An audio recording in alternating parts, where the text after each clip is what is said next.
여러분 안녕하십니까? 경희의료원과 공무원연금공단 그리고 서울시 도심권 50플러스 센터가 함께하는 랜선 건강교실입니다. 저는 이 시간 진행을 맡은 공무원연금공단의 이선희입니다. 요즘 무더위와 또 태풍 등으로 많은 분들께서 지쳐하시고 힘들어하시는데요. 여러분도 그러시죠?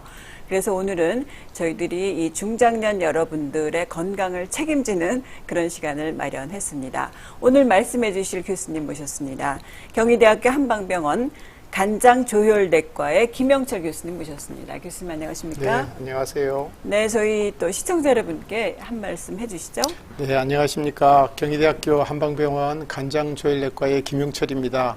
저희 과에서는 또 보양 클리닉도 같이 운영하고 있어서 오늘 중장년 되시는 여러분들의 건강을 또 많이 봐오던 입장이라 말씀드릴 때 참 얘기할 게 많을 것 같습니다. 네. 상당히 많은 분들께서 기대가 크실 것 같습니다. 네. 자, 지금 방송 보시는 여러분께서도 건강에 대해서 계절별, 연령별, 또 어떻게 하면 이렇게 노후 관리를 잘할 수 있는지 여기에 대해서 궁금하신 분들은 유튜브에 랜선 건강교실을 검색을 하셔서 그곳에 채팅방을 이용해서 얼마든지 상담을 하실 수가 있겠습니다. 유튜브에 랜선 건강교실을 치시면 지금 현재 저희가 방송하고 있는 시간을 실시간으로 보실 수가 있습니다. 그곳에 채팅방에 올려주시면 되겠고요. 자, 그럼 교수님, 100세 시대를 맞이해서 과연 어떻게 하면 이 남은 중장년 여러분들의 인생을 풍요롭고 건강하게 보낼 수 있는지가 많은 분들에게 가장 관심사가 되고 있지 않습니까? 네, 그렇습니다. 그래서 오늘은 그런 부분에 대해서 좀 분야별로 자세히 얘기를 해 주십시오. 어떤 네. 부분부터 얘기를 해 주시겠습니까? 네, 사실 우리가 건강하기 위해서 어떻게 해야 된다는 것은 다들 잘 알고 계십니다. 그리고 요즘 정보가 많기 때문에 네. 누구든지 쉽게 찾아볼 수 있는 것인데 오늘 그런 내용을 조금 더 좀 자세하게 살펴보면서 또 쉽게 따라할 수 있는 그런 건강할 수 있는 방법들을 같이 고민해보는 그런 시간이 됐으면 좋겠습니다. 네, 준비해 오신 자료를 한번 넘겨볼까요? 교수님께서 네. 여러 자료를 준비하셨는데요. 네, 오늘 말씀드릴 내용은 순서는 이렇습니다. 선천적으로, 후천적으로 건강과 관련한 요인들이 있을 수 있습니다. 그리고 연령대별로 우리 인체는 조금씩 변화하게 되는데 그 변화에 잘 맞는 대처를 하는 것이 중요하겠다. 네. 이렇게 가면서도 어떤 분들은 노화가 좀 빨리 오고 또 심지어는 어떤 분들은 또 건강이 안 좋아서 요절하는 경우도 있는데 어떤 요인들이 영향이 있을까? 그리고 우리가 천수를 누리기 위해서는 몸의 균형을 잘 잡아야 되는데 네. 어떤 식의 이해를 하는 것이 중요할까 하는 것들을 또 살펴보겠습니다. 그 다음에는 연령별로 특정한 연령에 어떤 관리를 하는 것이 좋겠다 하는 내용을 살펴볼 것인데 특히 이제 중장년 또 어르신들 경우에는 어느 부분에 특별하게 더 관심을 가졌으면 좋겠다 하는 내용이 있고요.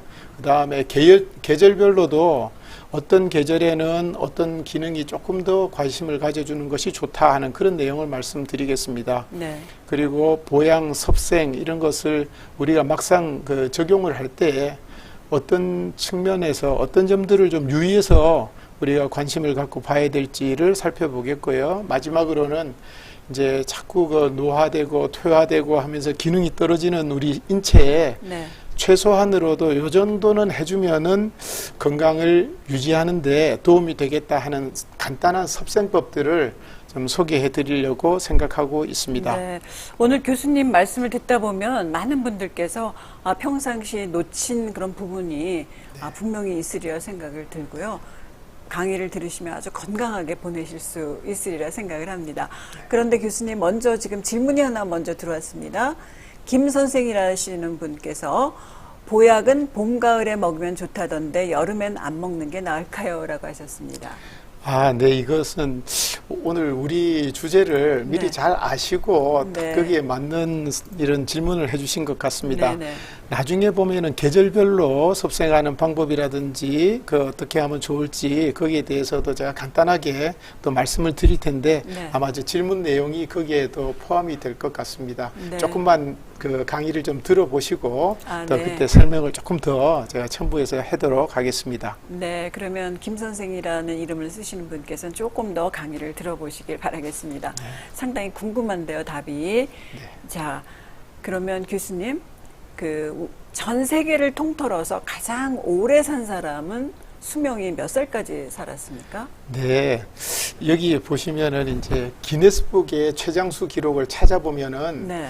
여성으로는 프랑스 여성인데 장 루이스 깔망이라는 분이 122세까지 살았다. 122세 164일을 살았다는 기록이 네. 인정을 받았고요. 네. 남성은 일본 분인데 기무라 지로에몬이라는 분인데 116세 54일을 살았다고 그렇게 그 기네스북에서는 인정을 하고 있습니다. 네. 근데 이제 그 비공식적으로는 뭐 저기 그 일본 할아버지나 또 인도네시아 할아버지 또 브라질의 할아버지 이런 분들이 뭐 131세까지도 살았다, 146세까지도 살았다 하면서 일종의 주민등록 번호 같은 이런 등록증을 사진으로 찍어서 보고한 그런 것도 있기는 한데 그러나 이제 기네스북에서는 이 두 분을 아직까지는 최장수자로 인정하고 있는 것 같고요. 네. 제가 옆에 책을 하나 이렇게 그 사진을 찍어서 가지고 왔는데 네, 김수한무라고 네, 이거는 타이틀이네요. 아마 이게 한 중장년 이상 되시는 분들은 저 그림만 봐도 딱 아실 텐데 네. 요즘 젊은 사람들은 모르더라고요. 네. 저게 1970년대 중반쯤에 해가지고 TBS 코미디에서 네. 웃으면 보기 와요로 하는 프로그램에서 나왔던 건데 이제 네. 5대 독자를 아주 어렵게 얻은 그런 아주 양반댁의 어른이 아이 이름을 장수하라고 네.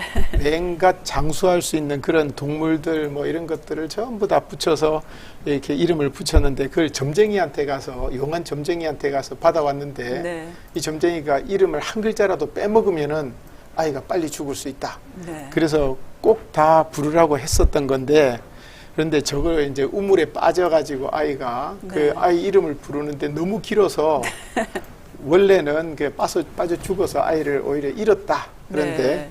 이 책에서는 소중해 선생님이 이제 그 아이들 동화책을 쓰면서 해피엔딩으로 그 이제 아이 생명도 구하고 그 다음에 이름이 저렇게 길다고 무조건 다 장수하는 게 아니다. 네. 그래서 아주 해피엔딩으로 끝나는 그런 설명을 한 책입니다. 네. 그래서 이게 모든 사람들은 다 장수에 대한 욕망이 있는데 그거를 이렇게도 표현하고 저렇게도 표현한다 하는 것을 관심 갖는 것을 보여주기 위해서 가지고 온 거고요. 네. 자, 그러면 이제 본격적으로 우리가 건강 장수하고 관련된 요인들을 좀 살펴봤으면 하는데 아까 선천적인 요인, 네. 후천적인 요인 말씀을 드렸는데 네. 선천적이라고 하면은 이제 출생 바로 이전까지 그러니까 엄마 뱃속에 있어서 출생하는 그 순간까지를 선천적이라고 본다고 하면은 네. 아무래도 부모님이 건강한 상태에서 임신이 되고 그렇죠. 또 네. 좀 젊은 나이에 건강한 나이에 병이 없는 나이에 임신이 됐을 때 자녀가 건강을 타고날 가능성이 많다 하는 얘기고요. 그 다음에 또 임신 중에도 이제 산모가 입덧이 심해서 음식을 잘 못 먹는다든지 아니면 어떤 그 정신적인 스트레스를 아주 심하게 많이 받아서 그래서 뱃속에 태아가 있는데도 정서적인 관리가 잘 안 된 경우 네. 그리고 또 이제 지금은 참 좋은 병원들이 많아서 출산 시에 이제 난산이 좀 없고 그렇지만은 예전에는 보면 출산 시에 좀 난산으로 그래서 이렇게 산소가 공급이 잘 안 되는 그런 상황이 된다든지 해서 문제가 되는 그런 경우도 있었습니다. 이런 것들을 선천적인 건강 요인이라고 볼 수가 있겠고요. 네, 교수님 그러기 전에 지금 네. 이한영 씨 네. 지금 질문을 해주셨습니다. 여름이 돼서 밥맛도 없고 피곤하고 지치고 그러네요. 직장 동료들은 보신탕 같은 여름 보양식 음식을 먹으러 다니는데 도움이 되는지요? 또는 간편하게 먹을 수 있으면서 여름에도 지치지 않고 건강하게 해줄 수 있는 음식을 추천해 주세요. 음식에 대해서 질문해 주셨네요. 간단히 답변을 해 주시죠. 네. 요즘 현대인들은 체력적인 부분에서 영양적인 부분에서 사실은 별 문제가 없습니다. 네. 그래서 그 보신탕을 먹거나 흑염소를 먹거나 뭐 장어를 먹거나 하는 이런 것들은 옛날에 못 먹었던 시대에 못 먹고 살고 힘들었던 시대에 체력 소모가 너무 많으니까 저런 걸로 몸보신을 하자는 그런 의미가 컸었던 것 같고 지금은 네. 오히려 시원한 데서 가볍게 운동을 해주면서 땀을 약간 흘려주고 하는 것이 네. 더 좋을 수도 있고요. 그리고 식사도 너무 과하지 않게 부드럽게 먹는 것을 차라리 권하고 싶습니다. 굳이 보양 음식을 찾아다닐 필요는 없다. 이렇게. 예, 저는 그렇게 해주시는군요. 환자들한테 권하고 네. 있습니다. 네, 여러분께서도 이한영 씨처럼 이 건강 관련해서 전반적인 내용이 궁금하시면 이렇게 랜선 건강 교실에 들어오셔서 채팅창에 올려주시면 지금 김영철 교수님께서 상세히 답변을 해드립니다. 아까 건강 장수 관련 요인들을 해주셨는데 선천적 요인을 들어봤고요. 다음 후천적 요인이 있죠? 네, 후천적으로는 이제 태어난 이후로 건강 관리 위해서 여러 가지 필요한 것들이 있을 텐데 우리 몸은 네, 여러 가지 영양소들도 다 구성되어 성분들로 구성되어 있기 때문에 영양 성분을 골고루 섭취해 주는 것이 제일 중요합니다. 골고루. 네. 그래서 뭐 육식이건 채식이건 또 섬유질이건 하여튼 섬유질은 다 포함해서 골고루 섭취를 해줘야 되는데 이게 어떤 분들은 보면은 채식이 좋다고 해서 채식만 하고 어떤 분들은 육식만 위주로 하고 하는 이런 것은 균형적인 측면에서 옳지 않다고 생각을 합니다.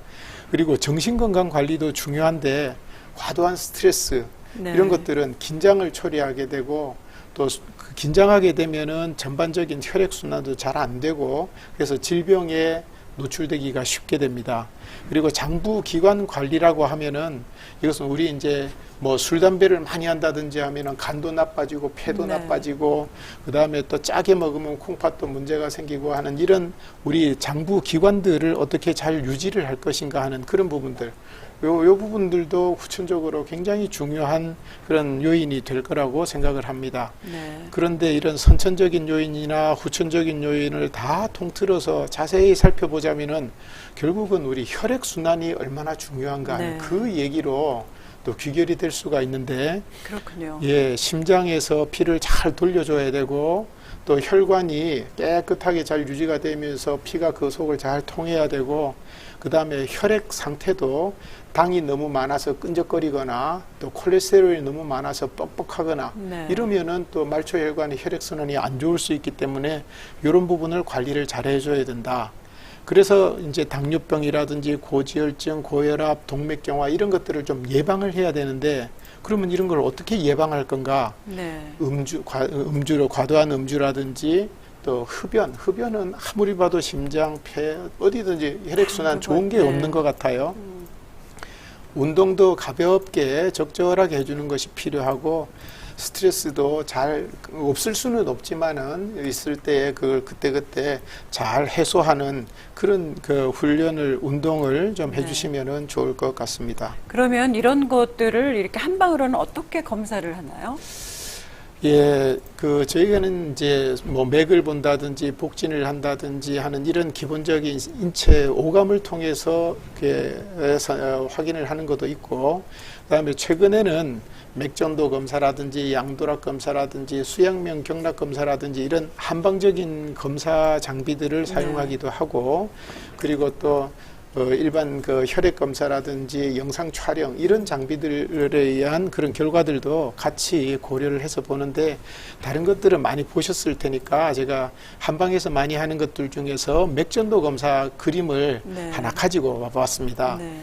여기 이 마우스를 좀 사용하겠습니다. 여기 아래쪽에 보면은 이 파형이 건강한 사람이 심장이 한번 뛸 때 맥이 팔딱 뛰는 그 순간에 네. 맥파의 볼륨의 변화를 저런 형태로 그림을 그린 건데 네. 근데 요것이요.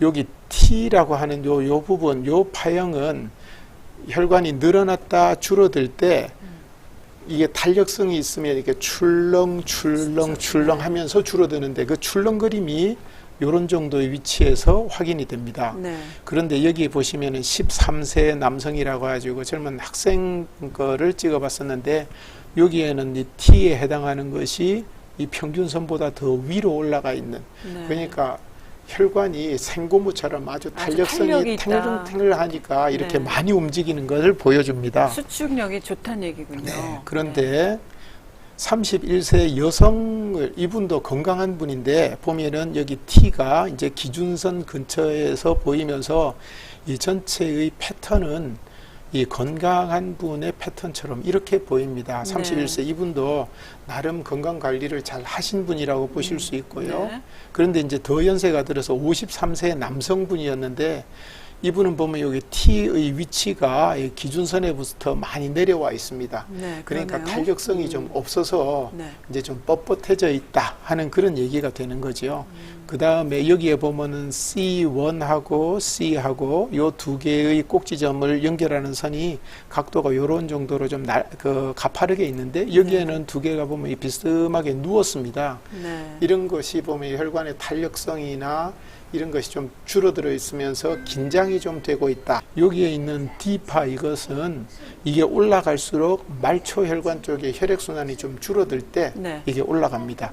그 뒤에 60세 여성분을 보면은 이분은 여기에서 T하고 C하고 되는 요 부분이 아예 사라져 버렸습니다. 아, 네. 그러니까 혈관의 탄력성이 너무 없어져 있는 상황이고 네. 그 다음에 여기 D파가 여기 한참 더 올라가 있습니다. 아, 그래서 이 분 경우에는 긴장도 많이 하면서 혈관 노화도 와 있고 그 다음에 말초 혈관의 혈액순환도 좋지를 안 해서 그래서 이런 분들이 보면 수족냉증도 많이 오고 손발이 저리다 시리다 또 네. 어떤 경우에는 감각이 둔하다 하는 그런 어떤 혈액순환이 말초 혈관의 혈액순환이 잘 안 되는 그런 소견들을 많이 보여주게 됩니다. 그래서 이런 거를 우리가 임상에서 활용을 하는데 참 재밌게 활용을 하고 있습니다. 이 맥전도 검사가 상당히 중요하군요. 교수님, 지금 팍HK라는 분 또 질문해 주셨습니다. 공진단이 다 좋다고 알고 있는데 사향이 포함된 양도 사람들의 어떤 체질에 따라 달라지는지 궁금합니다. 네. 섭생과 관련된 내용인데요. 네, 저는 이제 공진단이 들어가는 처방 내용이 보면은 우리 몸에 음기를 보충해주는 그런 약들이 많이 들어있고 그 다음에 사양은 특별히 사양은 정신신경계통의 긴장을 풀어주면서 머리를 맑게 해주는 효과가 네. 많아서 정신적인 그 어떤 그 노동 그러니까 스트레스를 많이 받거나 정신 노동을 하는 분들 아니면 이제 연세가 조금 많이 되시면서 그 정신이 조금씩 이렇게 좀 그 흐려지는 분들 이런 분들한테 쓸 때 이 사양이 참 좋다고 생각하는데 그래서 이제 공진단이 연세 드시면서 머리 쓸 일이 많거나 아니면 기억력이 떨어지거나 전신적으로 이렇게 그 치매 기운도 좀 생기고 할 그런 정도까지도 이렇게 사용을 하면은 상당히 좋다. 아, 그리고 네. 사양의 양에 있어서는 많이 써도 좋기는 한데 이 사양이 너무 고가의 약제입니다. 그래서 많이 쓰는 것보다는 기존 처방에 있는 그 분량 내에서 충분히 다 작용을 한다. 네. 그렇게 생각하기 때문에 사양은 들어가야 되는 거는 맞고 가면은 이제 우리가 그 동의보감이라든지 이런 원방에 있는 양만큼 쓰는 것이 좋은데 그거보다 조금 좀 적게 쓴다고 하더라도 그래도 뭐 충분히 효과는 있을 수 있다. 근데 그렇게 볼 수 지금 있습니다. 체질에 따라 달라지는지 여쭤보셨어요. 체질은 아무래도 좀 섬세하고 예민하고 소심하고 한 그런 계통. 그러니까 우리가 체질로 보다면은 뭐 소음인 같은 분들이나 아니면 소양인들도 좀 급하면서도 예민한 구석이 있거든요. 그런 분들. 또 태양인이나 태음인들은 되게 성격적으로 되게 무덤덤하고 되게 활발하고 하기 때문에 사양이 들어간 효과에 대해서는 그걸 몸으로 느끼기가 조금은 약한데 그래도 그런 분들이 스트레스를 많이 받는 상황에서는 사양이 들어간 공진단을 쓰면은 확실히 몸에 도움이 된다 하는 그런 거를 느끼실 수가 있을 겁니다. 네. 팍HK 분께 큰 도움이 됐으리라 생각이 들고요.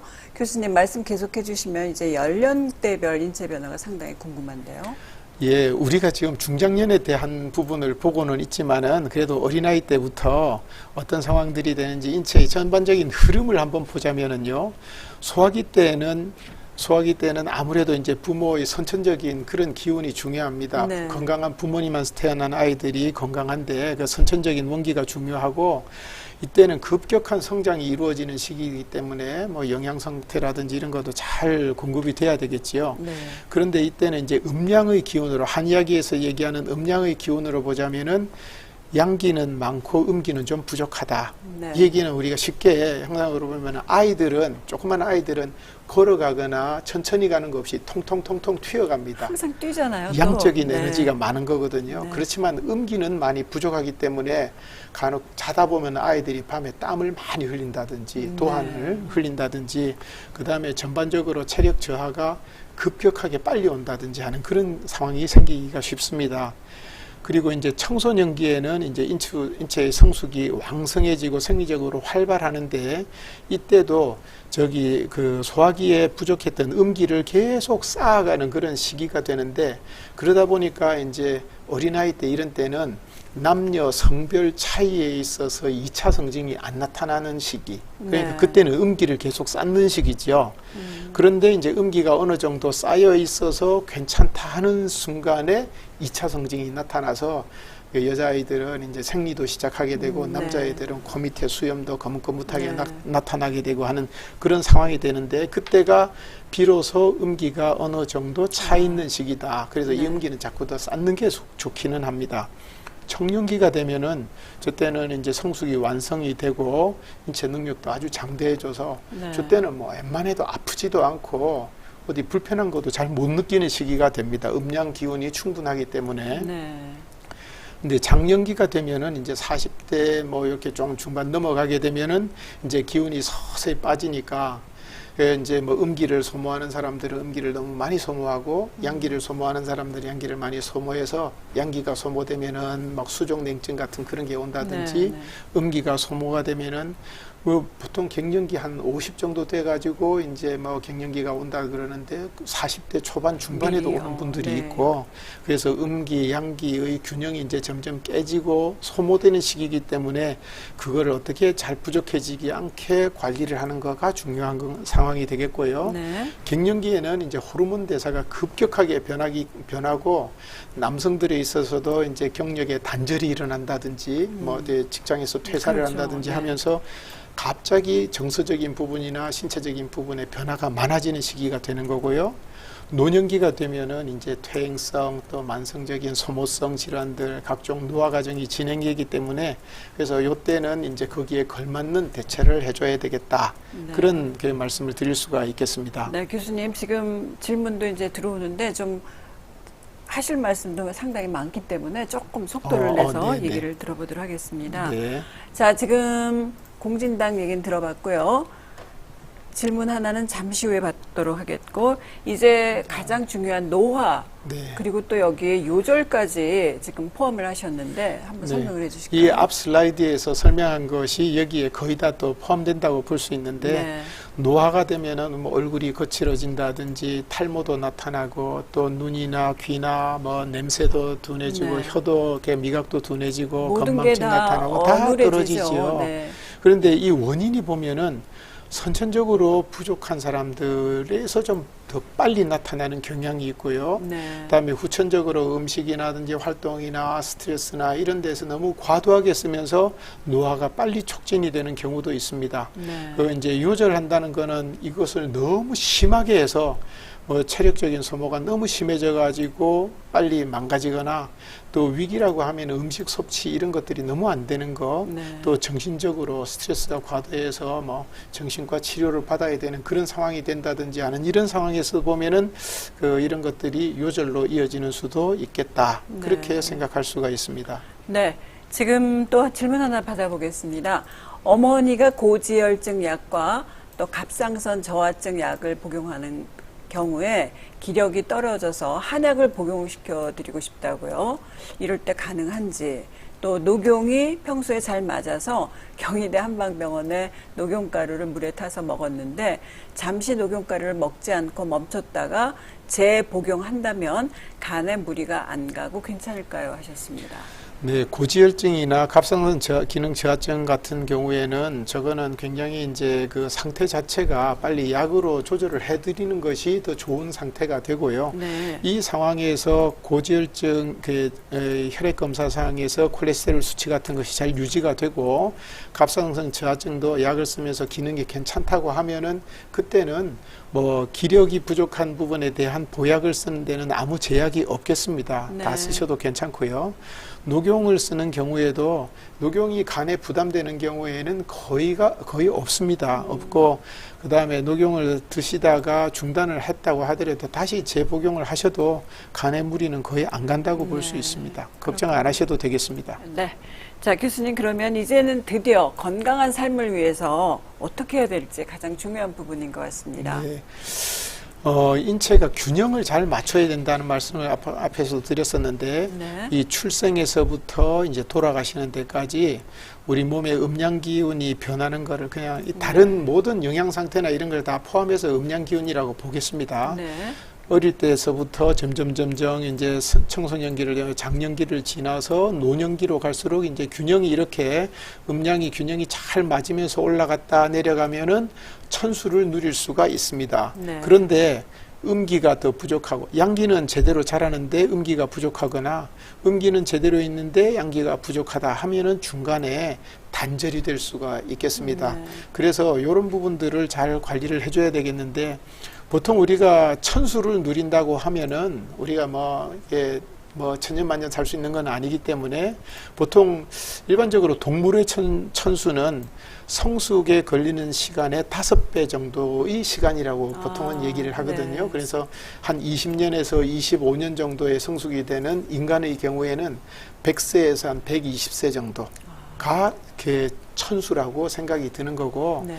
뭐 예를 들어서 그 동물 같은 경우에 개를 보면은 한 20년 정도가 천수인데 네. 근데 개들도 스트레스 받고 뭐 관리를 잘 못 해주고 하면은 뭐 12살, 네. 14살, 15살 정도지 않습니까? 그런 식으로 뭐 코끼리라든지 잠자리라든지 그런 동물들 다 봐도 성숙에 걸리는 시간의 한 5배 정도를 하는데 우리도 그 5배 정도까지를 살자는 거죠. 그러면 균형을 잘 맞춰야 된다. 네. 그래서 이런 음양 균형을 잘 맞출 때 그러면 거기에서 깨지기 쉬운 것들을 잘 조절을 해줘야 되겠다 하는 건데요.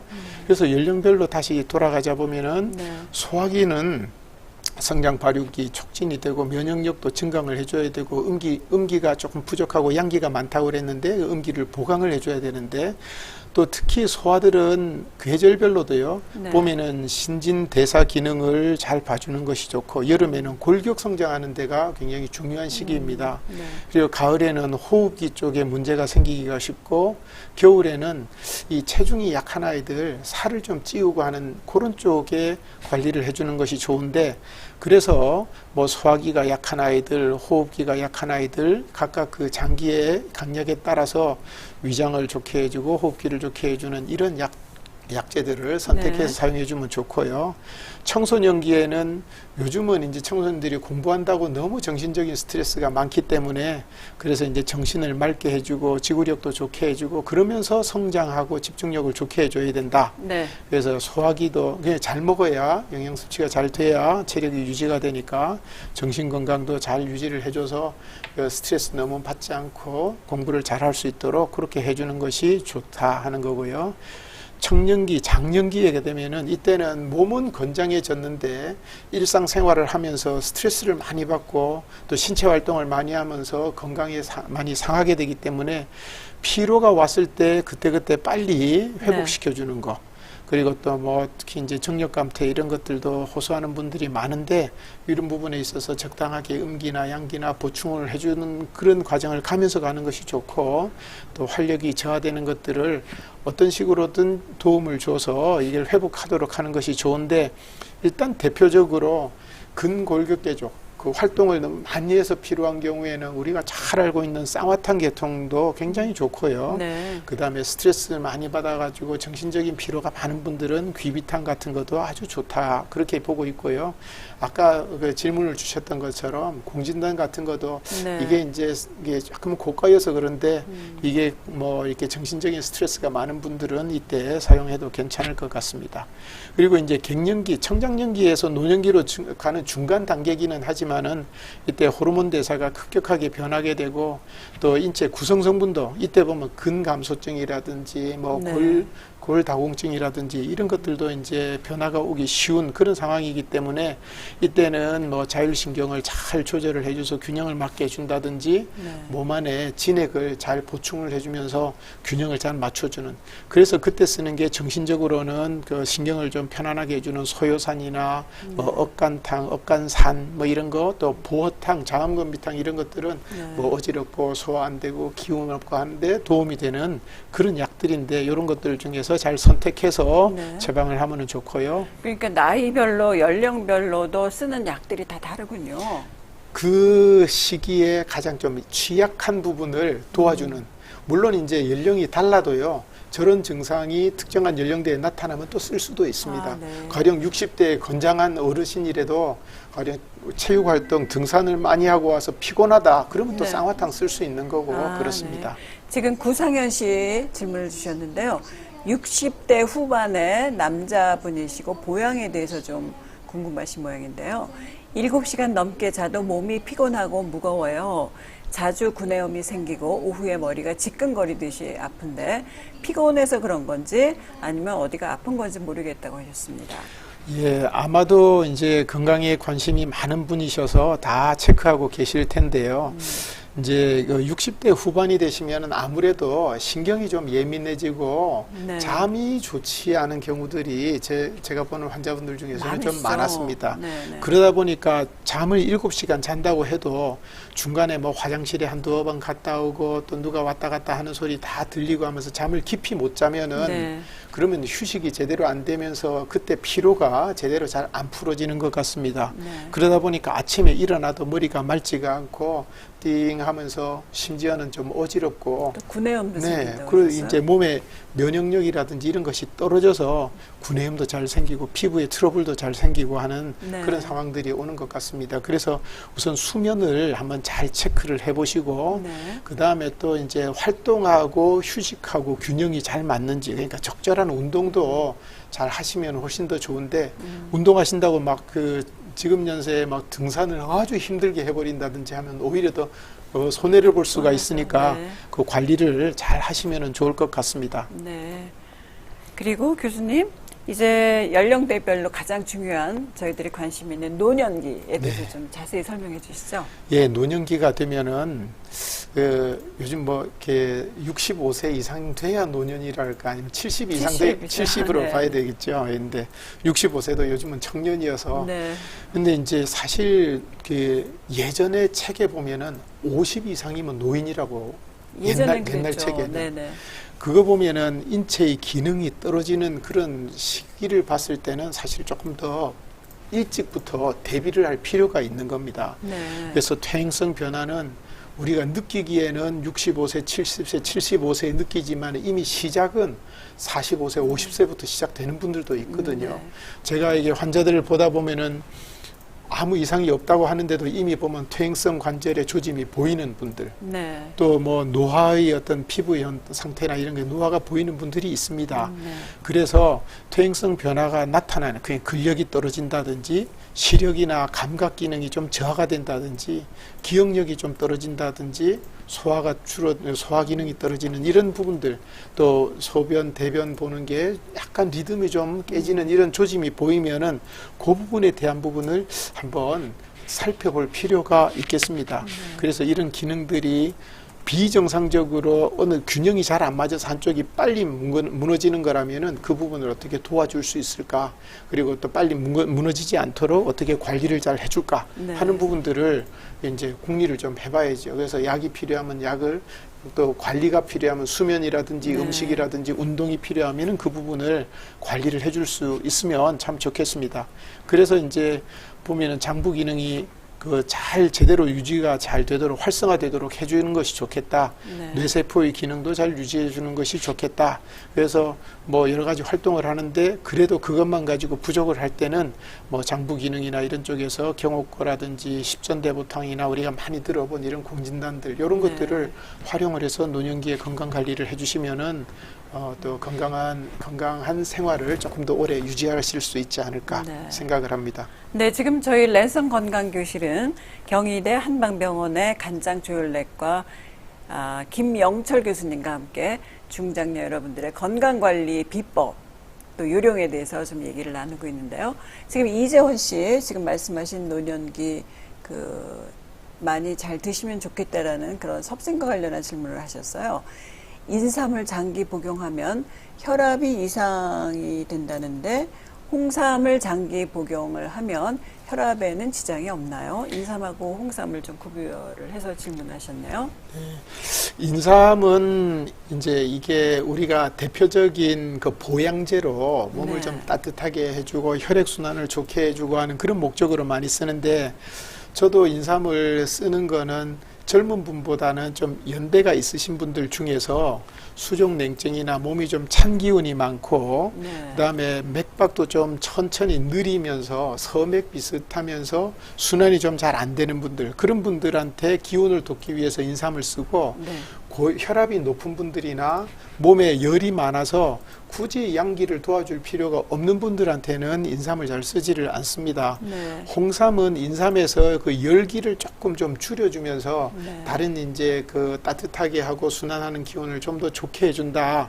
그래서 홍삼을 먹으면은 인삼에서 부작용을 느끼던 분들도 부작용을 안 느끼게 된다 하는데 저는 보니까 홍삼도요 많이 드시면은 인삼 그 열이 좀 있는 분들은 네. 조금 불편하신 것 같아요. 그래서 내가 뭐 열도 좀 몸도 따뜻하고 건강이 괜찮은데 굳이 인삼이나 홍삼을 복용할 필요는 없다 생각을 네. 하고 네, 네. 몸이 피곤하고 힘들고 지치고 체온도 좀 떨어지는 것 같고 수족냉증도 있고 한 이런 분들은 인삼이나 홍삼을 좀 이렇게 드시는 것도 고려할 수 있겠다. 저는 그러니까 그렇게 굳이 말씀을 드립니다. 인삼은 배제하고 홍삼만 먹어라 이건 아니고 네, 그냥 그렇습니다. 같이 드셔도 되겠군요. 어떤 경우에는 네. 홍삼을 5를 먹는 것보다 인삼 1을 먹는 것이 오히려요. 예, 그러니까 수족 냉증이 있으면서 이게 기운도 없고 쭉 가라앉는 분들은 홍삼을 5일 먹는 것보다 인삼을 1일 먹는 것이 오히려 더 효과적일 수도 있다 네. 하는 거고. 근데 기운이 없어서 인삼을 먹고 싶은데 인삼을 먹으면 계속 머리가 좀 띵하게 아픈 것 같고 심장이 좀 두근두근하게 뛰는 것 같고 이래서 부작용을 느낀다. 피부도 가려운 것 같고 네. 이러면은 홍삼을 좀 쓰시면은 도움이 되지 않을까 네. 생각을 합니다. 지금 이종근 씨 피로 회복을 위한 한약을 이것저것 알아보고 있고 약국에서 우루사 먹고 효과를 봤었는데 시간이 지나니까 효과가 떨어지네요.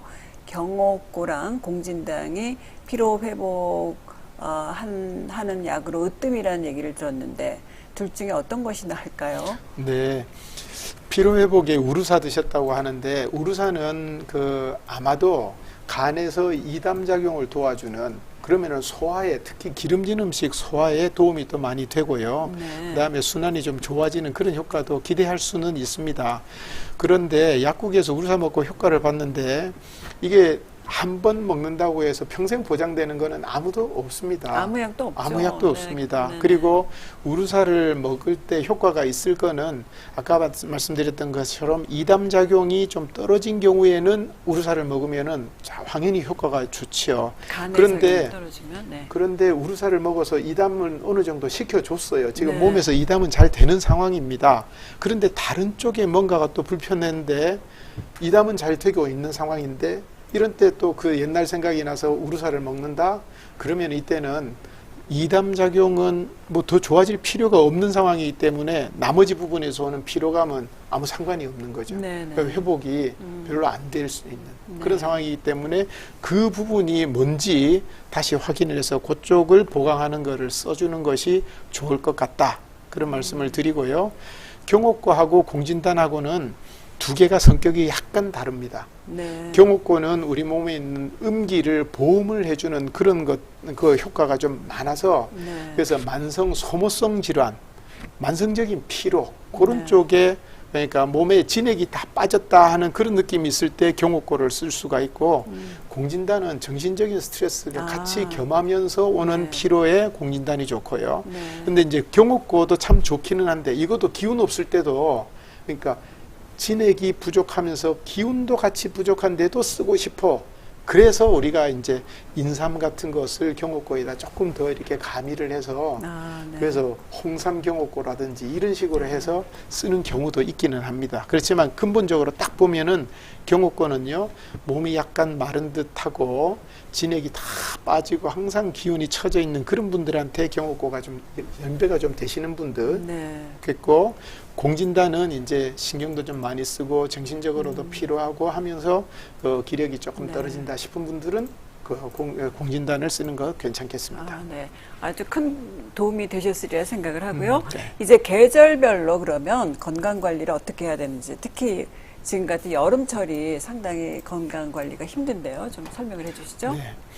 우리가 잘 아시는 거에서 뭐 똑같은 내용입니다. 봄에는 이제 우리가 움츠렸다가 이렇게 피어나는 그 싹들도 나고 이렇게 막 발산하는 그런 시기이기 때문에 우리 몸도 기지개를 켜거든요. 네. 그래서 그때 우리 몸에 이제 웅크려 있던 그런 순환들이 조금씩 막 펼쳐나가고 하는데 이때 뭐 옷도 좀 느슨하게 입어주면서 순환이 잘 되게 만들어줘야 균형이 잘 맞는데 만약에 그게 안 되면은 어떤 데는 막 순환이 좀 빠르고 어떤 데는 아직까지 뭉쳐있고 하니까 밸런스가 깨지고 그래서 이럴 때 뭐 알러지 같은 거 네. 봄에 알레르기 많지 않습니까? 네네. 알러지 증상들이 많은데 이런 것들이 나타나기가 쉽고 네. 봄에 또 입맛도 잃기가 쉽고 그렇기 때문에 이제 비위기능, 소화기 계통을 돕는 그런 관리를 해주면 좋다 하는 거고요. 네. 여름에는 이제 더위 때문에 열 자극이 강하기 때문에 이거에 대해서 우리 몸이 어떻게 대처를 하는가 잘 하나 못 하나에 따라서 컨디션 차이가 많이 나게 됩니다. 네.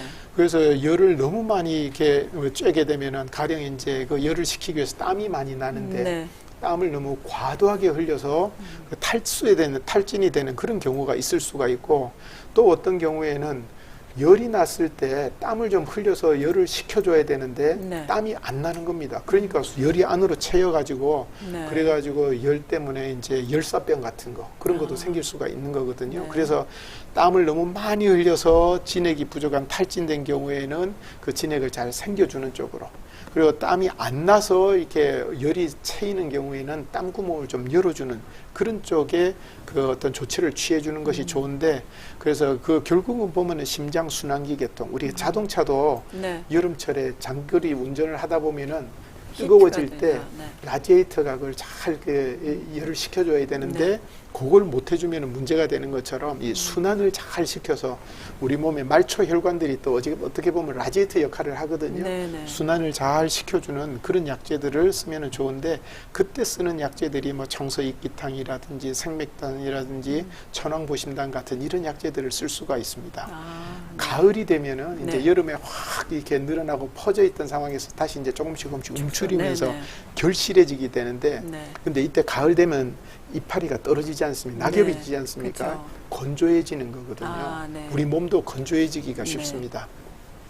내분비 같은 것도 우리 한의학에서는 진액이 충분하다, 부족하다 이렇게 표현할 수가 있는데 그 진액이 부족해지기가 쉽고 그 피부가 거칠어지고 호흡기 쪽도 기관지도 뭐 건조해지고 이래서 문제가 생기기가 쉬우니까 그래서 이때는 뭐 천식이라든지 기관지염 같은 이런 거 네. 피부 건조한 이런 상태 내분비 기능의 저하 이런 것들을 조정을 해주면 좋은데 그런데 이제 기관지 계통, 뭐 천식 기운 이런 거 맹문동탕이라든지 이런 이럴 것들이 때 아주 먹는군요. 좋고 맹문동탕. 금수육군전 네. 같은 것도 막 그 마른 기침을 많이 하는 이런 경우나 네. 몸 안에 진액이 부족해서 막 건조한 느낌이 많을 때 뭐 네. 코도 마르고 입도 마르고 눈도 마르고 뭐 이런 건조하고 한 이런 경우에 사용하기가 참 좋은 약들이고 네, 겨울이 되네요. 되면 네. 이제 추워서 막 움츠려드는데 이 영양물질을 속으로 잘 갈무리해야 되고 진액을 잘 보충을 해야 되고 네. 또 몸을 따뜻하게 보온을 해야 되는데 추위로 활동이 위축이 되다 보니까 아무래도 순환이 좀 안 좋아지게 됩니다. 그렇죠. 네. 그래서 아무리 추운 겨울이라도 적당한 운동을 해줘야 되는데 근데 이게 너무 심해지면은 그러면 또 이게 계절하고 이게 잘 안 맞는 겁니다. 그래서 네. 어디가 다치기가 쉬운데, 그래서 겨울철에 운동을 잘못하다 보면은 관절이라든지 네. 아니면은 또 혈압 같은 경우에도 운동을 너무 과도하게 해서 혈압이 고혈압이 돼 버린다든지 해서 문제가 생길 수 있기 때문에 그 잘 갈무리하면서 활동이 너무 위축되지는 않도록 네. 그러면서도 따뜻하게 해주고 몸 안에 그 내실이 있게 만들어주는 그런 약으로서는 뭐 육미지왕탕이라든지 팔물탕, 뭐 네. 대보호만 같은 몸 안에 음기를 잘 보충해주는 그런 약재들을 선택을 하게 됩니다. 네. 지금 여러분께서 계절별로 어떤 이 약재가 좋은지 지금 설명을 듣고 계시긴 한데요. 이런 말들이 상당히 어려워서 네. 어떤 것들을 기억하기가 어려운데 어떻게 이거를 약을 가서 말씀을 드리나요? 예, 이 약 선택은 아무래도 이제 전문가가 아무래도, 선택을 네. 이렇게 환자분께 우리 그 오시는 분들을 잘 판단을 해서 부족한 부분을 이제 문진을 하고 맥도 보고 또 필요한 경우에는 검사도 하고 해서 그거를 좀 도와드릴 건데 일단 이제 우리가 그 일상적으로 관리한다는 차원에서는 봄에는 아무래도 좀 느긋하게 하면서 이렇게 급격한 활동은 좀 피하면서도 순환이 좋도록 해주는 거. 네. 여름철에는 더위 때문에 그걸 이기기 위한 뭐 땀이라든지 이런 거 관리가 좀 이렇게 잘 안 될 수 있으니까 네. 더위에 대한 대처, 땀에 대한 대처, 그 다음에 먹는 거나 또 에어컨 같은 이런 것들도 날은 추워서 몸이 늘어나려고 하는데 갑자기 추운 데 들어가면 움츠리면서 날이 더워서. 네, 네네. 그 날이 더운 날 에어컨을 강하게 너무 한다든지 추게, 너무 차게. 찬물 냉수마차를 가득하게 한다든지 네. 하면은 몸이 균형이 깨질 수가 있으니까 여름철에 샤워를 한다 그래도 약간 미지근한 물 정도에 약간 시원하다 싶은 정도로만 해야지 찬물 뒤집어 쓴다든지 뭐 아이스 버킷 챌린지 네. 같은 거 이런 거는 사실 연세 드신 분들 건강을 위해서는 별로 저는 안 좋다고 그 생각을 교수님, 하거든요. 그 사우나 갔을 때 냉탕, 온탕 왔다 갔다 하잖아요. 네. 그것도 안 좋은 거예요? 연세 드신 분들은 저는 권하지 않습니다. 네. 왜냐하면은 그 온탕 경우에는 들어가면은 몸이 이렇게 쫙 풀어지고 이완이 혈관도 되죠. 늘어나서 네. 혈압이요 조금 떨어지는 경향이 있습니다. 아, 네. 그래서 이제 온탕에서 나올 때 보면 연세 드신 분들은 기립성 저혈압 때문에 어지러워서 쓰러지는 경우가 있고요. 네. 또 혈압이 좀 있는 분들은 안 그래도 혈압이 조금 높아서 이게 혈액량도 이게 혈압 높은 상황인데 찬 냉탕에 들어가게 되면 몸이 움츠리면서 혈관도 움츠리고 순간적으로 혈압은 더 올라가 버립니다. 아, 그렇습니까? 그래서 냉탕에서 쓰러질 수도 있고요. 아.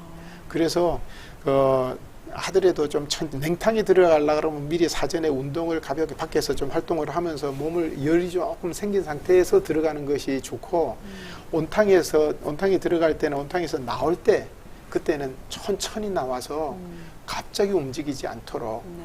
그런 주의가 좀 필요하다고 생각을 하고요. 네. 뭐 가을철에는 이제 건조해지는 그런 상황이니까 보습하는 거를 좀 잘 하시면 좋을 것 같고, 겨울철에는 이제 좀 몸을 따뜻하게 해주면서 뭐 음식 먹을 때도 나는 얼어 죽어도 찬 거 뭐 이런 거보다는 그 좀 따뜻한 음식을 먹으면서 몸에 전반적으로 좀 너무 응축이 되지 않도록 네. 너무 긴장이 되지 않도록 도와주는 그런 관리를 하면 좋을 것 같습니다. 네, 지금 계절별 건강 관리를 말씀을 해주고 계신데요. 이제 가장 여러분께서 궁금해하시는 그 보양식 또 섭생시 유의점 이런 게 상당히 궁금합니다. 네.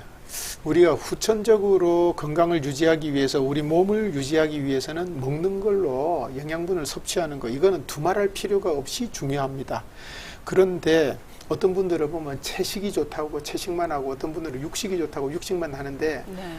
제가 생각하는 제가 아는 범위 내에서 우리 몸에 있는 모든 장기는 필요 없는 것이 하나도 없습니다. 네. 그 말은 우리 몸에 있는 영양 소화하는 소화 물질들이 어떤 거는 탄수화물을 소화하는 그런 소화 효소가 있고 어떤 거는 지방을 네. 소화하는 것도 있고 단백질을 소화하는 것도 있고 소화 효소가 다 있습니다. 그 얘기는 우리 몸에 탄수화물, 지방, 단백질, 섬유질 모든 것이 다 필요하기 때문에 네. 그 효소를 갖고 있는 거거든요. 네, 네. 얼마 전에 생과일만 계속 먹다가 이렇게 사망했다는 네. 인플루언서 네, 얘기가 네. 나오는 것도 있었는데 그런 것처럼요.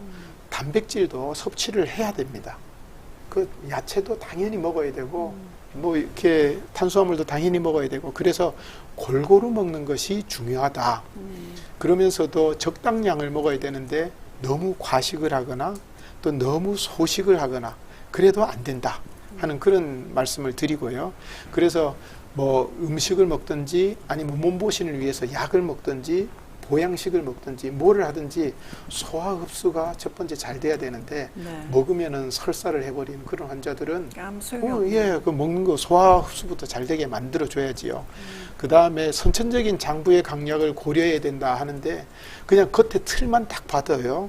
가슴이 이렇게 넓고 골반이 작은 사람은 심폐 기능은 좋고 이 장 기능이라든지 또 방광, 비뇨 생식기 기능은 좀 약하다. 그렇게 네. 볼 수 있고 반대로 가슴은 굉장히 좁으면서 밑으로는 엉덩이 쪽으로 크다. 그러면 비뇨 생식기 이런 쪽은 좀, 튼튼한데 호흡기, 폐 기능은 약하다. 네. 뭐 이런 식으로 그냥 우리가 일반인이 봐도 생각하지 않습니까? 네. 그리고 이게 갈비뼈 이런데 배가 굉장히 홀쭉한 분들은 소화기계통이 약하겠다. 우리가 금방 알거든요. 네. 그런데 이제 그 전문가들은 그거에서 조금 더 들어가서 어떤 장기가 어떻게 약한지 그걸 생각을 하고 선천적으로 보고 한의사들 경우에는 이제 또 체질적인 강약, 체질 네. 뭐 태음은 어떻고 소음은 어떻고 하고 이것도 보면은 여러 가지 좀 그 견해들이 많이 있기는 하지만은 그런 체질의 차이에 따라서 강약을 생각하고 거기에 대해서 치료를 해줄 수도 있고요. 그리고 우리가 연령별로도 이렇게 사춘기 때는 어떻고 네네. 뭐 장년기 때는 어떻고 노년기 어떤데 그 연령대에 약해지기 쉬운 부분들을 이제 어떻게 조절을 잘 해줄 건가. 네. 그리고 남성하고 여성의 차이도 당연히 있습니다. 네. 여성들은 특히 이제 가임기 여성 뭐 이렇게 출산을 할 수 있는 그 연령대에서는 계속 생리를 하면서 우리 몸에 철분도 많이 부족해지기 네네. 쉬운 그런 상황이고 또 뭐 이 아이를 키우는 그런 상황에서는 뭐 수유할 때라든지 영양분이 많이 필요하거든요. 네. 그리고 남성들 같은 경우에는 이제 어릴 때부터 거의 비슷하지만은 사회에서 활동한다든지 뭐 스트레스하면서 그때 이제 근골격계 계통을 많이 써버리는 그런 쪽 때문에 문제가 생기는 거 네. 그런 것들을 고려해서 보양을 한다든지 또 섭생을 할 때 조절을 해줘야 되고 그다음에 질병 아까 고지혈증이나 갑상선 네, 기능 네. 저하증 말씀하셨는데 그런 질환이 있을 때 네. 그러면 한약을 쓰면서 보양을 섭생을 할 때 어떤 정도로 맞춰줘야 될 것인가 질환이 현재 진단이 되어서 조정이 안 되는 상황에서는 약을 쓸 때도 거기에 걸맞는 약을 써야 되고 네. 그게 조정이 잘 되면은 그러면 이제 정상이라고 생각하고 일반적인 약을 쓸 수도 있고 네. 그 다음에 또 연령에 따라서요. 연세가 드신 어르신들 경우에 나이가 한 80대 한 초반 중반 이후로 가면서 기력이 많이 떨어지면 대사 기능이라든지 흡수 기능이 떨어지겠죠. 떨어지기 때문에 약을 쓸 때도 볼륨을 좀 조절해서 쓸 필요가 있습니다. 그래서 아무리 병이 중하다고 해도 오히려 약을 조금씩 쓰면서 살살 달래듯이 그렇게 가는 것이 더 좋을 수가 있습니다. 그래서 질병의 유무나 허약 상태라든지 또 전체적인 어떤 연령대나 남녀 뭐 이런 다양한 부분들을 고려를 다 해야 고려해서 돼, 고려하는데 섭생을 하셔야 되겠군요. 가만히 생각해 보면 우리가 직관적으로 이렇게 봐도 네. 사실은 쉽게 이해할 수 있는 부분들입니다. 근데 또 막상 실천하려면 또 어려운 점도 있죠. 네, 그래 이제 빨리 치료를 하고 싶은 그런 욕심이 있다 보면은 네. 좋다는 거를 좀 무리하게. 강하게 네. 급하게 하고 싶어서 예를 들어서 뭐 무슨 민간에 뭐가 좋다는데 하고 생각하는 분들은 그거를 약이다 생각하고는 거의 써서 못 먹을 정도로 진하게 따려서 네. 먹는다든지 이런 그렇겠네요. 것들이 오히려 보면은 간의 독성을 유발한다든지 그런 네. 식의 원치 않는 상황으로 연결되는 경우가 있는 그러니까 것 같습니다. 적당하게 네. 한다는 것도 네. 중요하다는 생각이 들고요. 이제 마지막으로 이제 섭생법 또 생활관리 가장 우리가 실천하는 그런 부분인데요. 그러기 전에 다이아나 브라우니 레이디진이라는 분 약간 좀 저희 지금 주제하고는 거리가 좀 있는 것 같긴 합니다만 검은색 흑색종 발톱이 썩었어요. 왜일까요? 허리가 아픈데 흑색종 때문에 허리가 아픈가요? 어지러움, 구토도 있습니다. 관련이 있는 말인가요? 예, 저는 이제 저 흑색종 발톱이 썩는 거는 아무래도 피부과나 뭐 이런 쪽에서 네. 좀 전문으로 보셔야 될 것 같은데 저거는 뭐 제 분야가 좀 아니어서 그 이제 전문가 선생님한테 그 말씀을 좀 들으시면 좋겠고요. 허리가 아픈 거하고 흑색종 때문에 이게 연관되는 부분은 아무래도 조금 좀 따로따로 보셔야 네. 될 것 같습니다. 네, 그리고 그러면 어지러움, 그렇게. 구토도 역시 마찬가지로 이거 각각 별개로 보고 네. 접근을 하시는 게 좋을 것 같습니다. 자, 이제 교수님 섭생법 가장 중요한데요. 예, 이걸 따라하기 좋은 거 몇 가지 좀 말씀을 드리겠습니다. 여기에 보면 섭생법 두부의 얼굴 쪽에서 관리해주는 방법, 네. 또 동작 관리, 행동을, 활동을 뭐 체조를 한다든지 이런 거, 또 음식을 어떻게 할까, 또 계절별로 생활을 어떻게 할까 하는 그런 내용들인데, 먼저 머리 쪽에서는요, 이빨 두드르기. 이거는 이를. 예, 이를 네. 두드리는 거예요. 입을 가볍게 오므리고요. 네. 입술을 닫고 이빨을 가지고 톡톡톡톡 이렇게 치면은 한참 하다 보면은 침이 고입니다. 맑은 침이 고이거든요. 이 맑은 침이 고이는 거를 삼키는 겁니다. 침 삼키기가 바로 연결이 되는데 이 두드리기를 이렇게 하면은 새벽에 일어나서 조용할 때 하면요, 머리가 퉁퉁퉁퉁 울리는 느낌도 들고 네. 그러면서 이게 순환을, 얼굴 쪽에 순환을 좋게 해주는 그 효과가 있는 것 같습니다.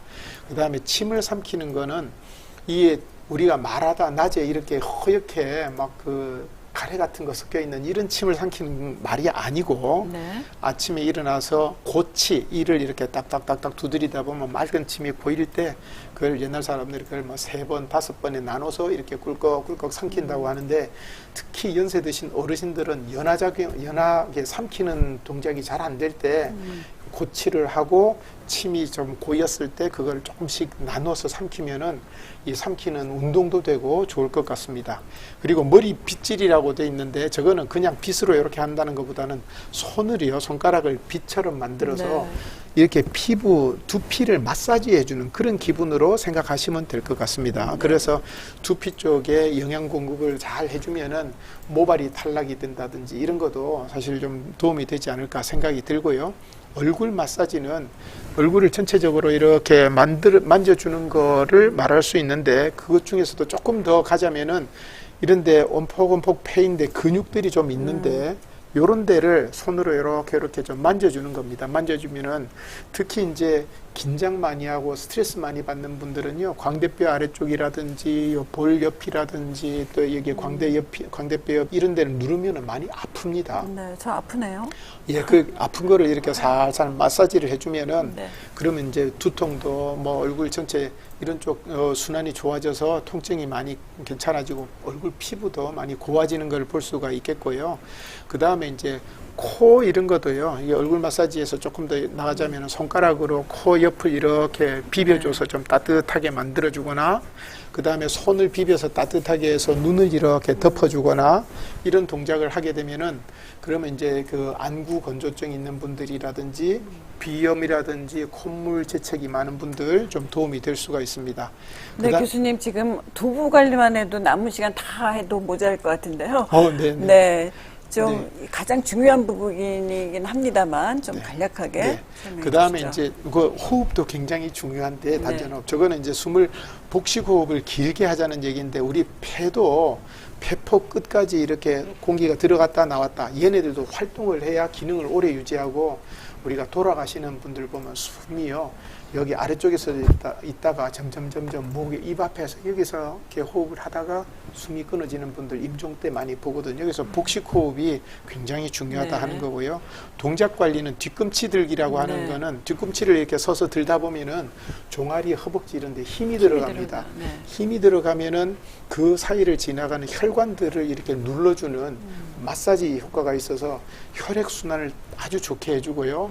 엉덩이에 힘주기, 그러니까 이런 거 하면은 보통 요실금 있는 분들 엉덩이 힘주기 하는데, 그것도 역시 혈액 순환도 좋아지고 하복부 이런 쪽에 순환을 좋게 해줘서 균형을 잡아주고, 가슴을 펴는 것도 연세가 드신 분들이 어깨가 자꾸 이렇게 숙여지는 경우가 많은데 가기를 펴주면은 그러면은 등 바르다 하는 분들이 있거든요. 그런 분들도 좋아질 수가 있고요. 스트레칭도 국민체조 같은 거를 해주자 하는 말씀이고요. 그러면은 전신에 아까 제가 건강에 있어서 제일 요체는 혈액 순환이다. 그 저는 생각을 하는데, 스트레칭이 혈액 순환을 좋게 해주는 그게 됩니다. 음식 관리에 있어서는 뭐 담백한 음식을 먹자, 또 육식, 채식 균형 있고 적절한 양을 먹자, 다 아시는 부분이고요. 계절적인 관리에서는 수면에 있어서도 옛날 사람들이 많이 얘기를 했는데, 봄, 여름, 가을, 겨울, 저기 한자로 써놓은 거는 조금 네. 늦게 자고 아침에 일찍 일어. 봄, 여름에는 조금 늦지막하게 자고 아침에 좀 일찍 일어나면서 수면을 충분히 취해주자 하는 거고 네. 가을, 겨울에는 조금 일찍 자고 특히 겨울 같은 경우는 아침에 일어나는 것도 천천히 일어나라. 그런데 네. 여기서 보면은 해가 떠 있을 때 활동을 하고 해가 지면은 쉬어라 네. 하는 내용이 저 부분이라고 볼 수 네. 있습니다. 그다음에 이제 봄, 여름, 가을, 겨울에 아까 계절적인 부분에서 말씀드렸던 것처럼 옷을 느슨하게 입는다든지 화내거나 조급하게 하지 않는 거. 여름에는 가을에는 여유 갖고 너무 과도하게 의욕을 하지 말고 네. 좀 몸을 좀 갈무리하는 시기. 겨울에는 해가 뜬 뒤에 활동을 하고 몸을 따뜻하게 하고 과도한 땀을 흘리지 말자. 네. 과도한 땀을 흘리면 안 그래도 몸 안에 음기가 네. 응축이 돼야 되는 시기에 땀을 통해서 바깥에 빠져나가 버리기 때문에 과도하게 땀을 흘리는 사우나도 너무 많이 하는 거 겨울에는 썩 좋지는 않다고 네. 봅니다. 생활관리. 생활 관리에서는 저거는 이제 하루하루에 그래도 최소한 뭐를 해야 될 건가. 네. 매일매일은 저녁에 너무 배불리 먹지 말아라. 아, 중요하죠. 네, 이렇게 되면은 밤 사이에 이제 그 소화 이런 쪽에서 문제가 생기거나 아니면 또 체중 관리에도 문제가 생길 수 있겠고, 그 다음에 또 금음께 몹시 취하지 말 것. 이거는 옛날 사람들이 얘기한 거 네. 이게 좀 설명을 한 건데요. 금음이면은 달이 없는 때지 않습니까? 네. 어두컴컴한데 술을 마시면은 쓰러지고 넘어지고 다치기가 그런 쉬우니까 아마 의미에서요? 그런 의미. 네네. 밤길 조심하자 하는 얘기고, 겨울에 먼 길을 걷지 말자 하는 거는 겨울 되면은 혈압 있는 분들 같은 경우에는 먼 길에 힘들게 가다가 추위에 노출되다가 쓰러질 수가 있습니다. 네. 그래서 조심해야 된다. 네. 그 다음에 일평생 조심해야 될 거는 스트레스라든지 이런 긴장이 너무 과도하지 않도록. 네. 이 스트레스가 만병의 근원이라고 또 얘기도 하시는데, 스트레스 때문에 보면 우리가 만성병, 우리가 뭐 성인병 이런 것들이 연결이 되는 것이 너무 많다고 생각을 합니다. 그래서 이 스트레스를 되도록이면 안 받고 받더라도 빨리 해소하자 하는 그런 말씀을 드립니다. 네. 지금 너무나도 아주 저희 건강에 도움이 되는 얘기를 아주 잘 들어봤는데요. 지금 질문도 저희가 다 받지 못했습니다만 마지막으로 김수연 씨 하나 짧게 봤죠. 3종류 말고 체질에 상관없이 기를 보하는 식품이 있을까요? 하셨습니다.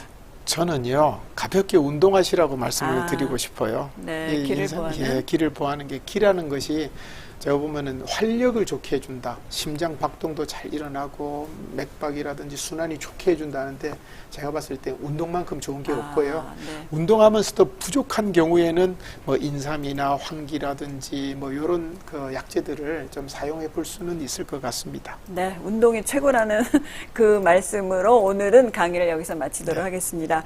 시간이 조금 부족한데 다음 기회에 한번 또 교수님 모셔서 또 건강관리 비법 2편을 들어보도록 하겠습니다. 교수님 오늘 말씀 대단히 고맙습니다. 네, 고맙습니다. 네. 고맙습니다. 저희 랜선 건강교실 함께해 주신 여러분 대단히 감사합니다. 자, 그러면 올여름도 또 건강하게 교수님 말씀을 실천하시면서 잘 보내시길 바라겠습니다. 다음 시간에 더 알차게 또 찾아뵙겠습니다. 함께해 주신 여러분 고맙습니다. 모두 안녕히 계십시오. 고맙습니다. 자.